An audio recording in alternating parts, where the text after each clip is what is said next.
আসসালামু আলাইকুম। আজকে এক্সপ্লেইন করব ভয়েস ওভার ফ্লাওয়ার ড্রামাটি। তো চলো বেশি কথা না বলে আজকে এক্সপ্লেইন শুরু করা যাক। Hola, hola, hello. Tu m'harcèles, hôtel, allô. Tu me donnais plus trop de nouvelles quand j'avais la tête sous l'eau. Avec ou sans Ali, j'aurais bâti ma vie loin du mal et des mots. J'ai franchi les paliers, ma bonté m'a fait défaut. Est-ce que je dois méfier de toi plus que les autres? Ton cœur me veut mais tu ne me dis pas les choses. Tu ne me dis pas les choses. Allô, allô, allô, LBN et je deviens paro. ড্রামার শুরুতে আমাদের একটি famous school দেখানো হয় যার নাম Sinha high school. আমাদের এখানে বলা হয় এটি ধনীদের স্কুল। এখানে যারা পড়াশোনা করে না তাদের কোনো ভবিষ্যৎ নেই। এখানে সব ভাগ্যবানেরা পড়াশোনা করে। এখানে আমাদের F4 নামে একটি ক্লাসও দেখানো হয়। এরপর আমাদের একটি ছেলেকে দেখানো হয় যার নাম লিমিনহা, যে তার লকার খুলে একটি লাল কার্ড দেখতে পায়। তখনই পিছন থেকে কয়েকটি ছেলে তাকে লিমিনহা বলে ডাক দেয় আর বলে, বেচারা লিমিনহা, এবার তোর কি হবে? এটা বলে ছেলেগুলো লিমিনহাকে মারতে থাকে। দৃশ্য পরিবর্তিত হয়ে আমাদের গল্পের নায়িকা ঝান্দিকে দেখানো হয়।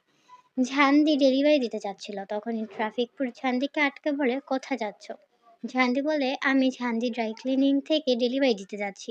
এটা শুনে ট্রাফিক পুলিশ ঝান্দিকে যেতে দেয়। এরপর আমাদের লিমিনহাকে দেখানো হয়, যাকে ছেলেগুলো মেরে খুব গুরুতর অবস্থা করে ফেলেছিল। লিমিন অনেক কষ্টে একটি খালি বিল্ডিংয়ে আসে। ছেলেগুলো তার পিছে পিছে এসে পড়ে। এরপর আমাদের ঝান্দিকে দেখানো হয়, যে ডেলিভারি দিতে সিনহা হাই স্কুলে এসেছিল। তখন একটি ছেলে এসে বলে লিমিনহা ছাদে উঠেছে সুইসাইড করার জন্য। ছেলেটির কথা শুনে সবাই তখন ছাদে চলে আসে। ঝান্দি ওদের সাথে সাথে ছাদে চলে আসে এবং লিমিনহার নাম ধরে ডাক দেয়। লিমিনহা পিছনে তাকিয়ে ঝান্দিকে দেখে এবং বলে, আমি তোমাকে চিনি? ঝান্দি বলে, না। তুমি এত তাড়াতাড়ি মরতে কেন চাইছো? লিমিনহা বলে, এটা কোনো স্কুল না, এটা একটা জাহান্নাম। এটা শুনে ঝান্দি বলে, তুমি কি কলেজে ভর্তি হওয়ার নামক জাহান্নামের কথা শুনেছ? লিমিনহা বলে, তুমি কি F4 এর কথা শুনেছ? ঝান্দি বলে, F4? এটা আবার কি? এটা বলতে না বলতেই লিমিনহা ছাদ থেকে লাফ দেয়। ঝান্দি এটা দেখে সাথে সাথে লিমিনহাকে ধরে আর এটা সাথে সাথে সোশ্যাল মিডিয়ায় ভাইরাল হয়ে যায়। এখন লোকজন ঝান্দির প্রশংসা করছিল, বলছিল সাধারণ একটা মেয়ে কত বড় অসম্ভব একটা কাজ করলো, আর সিনহা হাই স্কুলের নামে বদনাম করছিল। এই নিউজ আবার সিনহা হাই স্কুলের ডিরেক্টর দেখে এবং তার অ্যাসিস্ট্যান্টকে ডাক দেয়, বলে, ঝান্দি নামে যে মেয়েটা আছে তার বাড়ি যাও এবং সেই মেয়েটিকে যে কোনোভাবে আমাদের স্কুলে স্কলারশিপের মাধ্যমে ভর্তি নিয়ে নাও, না হলে আমাদের স্কুলের রিপুটেশন খারাপ হয়ে যাবে। এরপর দৃশ্যে আমরা অ্যাসিস্ট্যান্টকে ঝান্দিদের বাসা দেখতে পাই।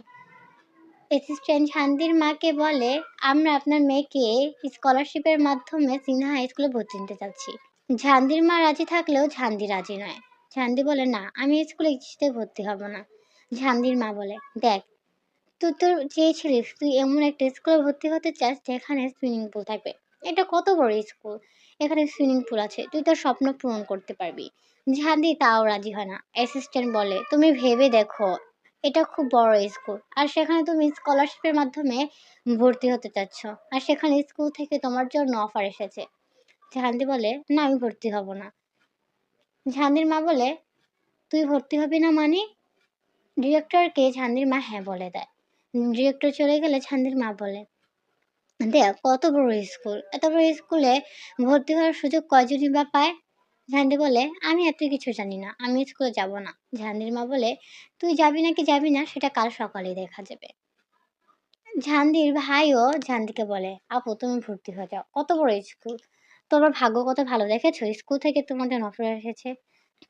এর মধ্যে দিয়ে এপিসোড 1 শেষ হয়ে যায়। এটা ছিল এপিসোড 1। খুব দ্রুতই আমি এপিসোড 2 এক্সপ্লেইন করব। তোমরা কমেন্ট করে জানিও তোমাদের এক্সপ্লেইন 1 কেমন লেগেছে। আর আমার চ্যানেলটি সাবস্ক্রাইব করে পাশে থাকো।